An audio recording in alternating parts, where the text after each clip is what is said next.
Hello friends, welcome my channel বাংলার শিল্প। তো আজ একটি নতুন ভিডিও নিয়ে চলে এসেছি। আজকে গণেশ ঠাকুর তৈরি করব এবং আঙুল লাগাবো এবং লক্ষ্মীর আঙুলটি লাগাবো। তো তোমরা ভিডিওটি না টেনে সম্পূর্ণ দেখো। তো প্রথমে আমি গণেশের যে বডি টাক্সার, সেই বডি টাক্সারটা আমি কোনো রকম লাগিয়ে নিয়ে পা দুটি আমি তৈরি করে নিয়েছি। তৈরি করে নেওয়ার পর দেখো পা দুটি ঠিক করে নিয়েছি। এবার গণেশের যে পেট বা ভুঁড়ি সেটা তৈরি করব। তো ভুঁড়িটা ওপর দিকটা একটু চিকন হবে এবং নিচে কোমর দিকটা এসে ফোলা হবে বা মোটা হবে এবং সামনের দিকটা উঁচু হবে। তোমরা নিশ্চয়ই বুঝতে পারছো যে ভুঁড়িটা কেমন হয়, সেরকমই হবে আর কি। তো দেখো উপর দিকটা চিকন করেছি, নিচের দিকটা শেপ করে নিয়েছি উঁচু বা মোটা। এবার গণেশের বুক যেখানটা হবে সেইখানটাও ঠিক করে নিচ্ছি। দেখো হালকা করে ঠিক করে নিচ্ছি, এগুলো পরে আবার ঠিক করবো। এবং যেখানে মাথা হবে সেখানে মাটিটা উঁচু করে নিলাম। তো দেখো গণেশের ভুঁড়িটা আমি তৈরি করে নিচ্ছি এবং যেখানে মাথা লাগাবো গণেশের সেখানে একটা ছিদ্র করে রাখলাম কাঠি ঢোকাতে, যাতে সুবিধা হবে। এবং গণেশের ভুঁড়িতে জল ব্রাশ করে লাগিয়ে এবার আমি দেখো গণেশের হাত তৈরি করছি। প্রথমে ডান দিকে যে নিচের হাত, সেই হাতটি তৈরি করলাম। এই হাতটাই গদা ধরবে আর কি, যার জন্য একটু সোজা হবে এবং নিচের দিকে ধরা থাকবে, মুট করা থাকবে। তো হাতটি লাগিয়ে জল ব্রাশ করে নিয়েছি এবং ডান দিকের উপরে হাতটা সেটা লাগিয়ে নিচ্ছি। দেখো তো এই হাতটিতে গণেশ চক্র ধরবে।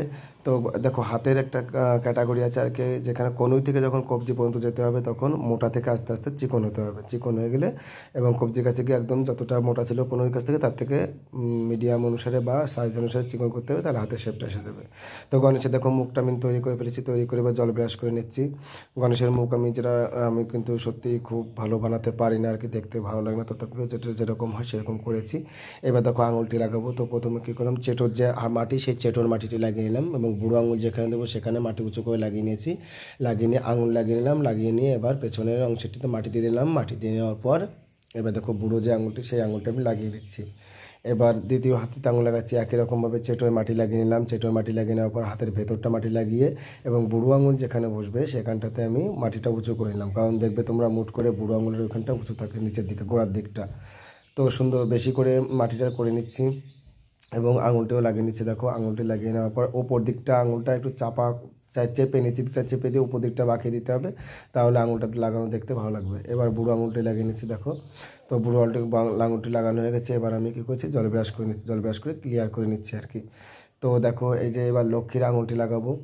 তো আমার এই ভিডিও যদি তোমাদের ভালো লাগে তাহলে অবশ্যই তোমরা লাইক, কমেন্ট এবং শেয়ার করে দেবে, কারণ তোমরা যত শেয়ার করবে, লাইক করবে, কমেন্ট করবে, তত আমার ভিডিও করার যে ইমপ্রেশন সেটা আরও বেড়ে যায় এবং খুবই ভালো লাগে সেটা করতে।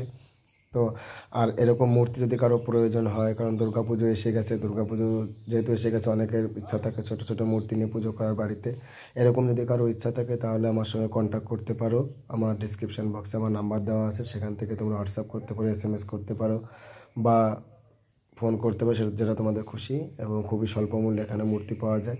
তো দেখো লক্ষ্মীর মায়ের যে বাঁ হাত, সেই বাঁ হাতের আঙুলটা আমি লাগিয়ে নিচ্ছি। এবার ডান হাতের যে আঙুল, সেই আঙুলটি লাগাবো। তো তার জন্য আমি চেটোতে মাটি লাগিয়ে নিলাম এবং মাটি লাগিয়ে নেওয়ার পর বুড়ো আঙুল যেখানে বসবে সেখানে দেখো মাটিটা উঁচু করে নিয়েছি। উঁচু করে নেওয়ার পর এবার যে হাতের আঙুল, সেই হাতের আঙুলগুলি হাতের সঙ্গে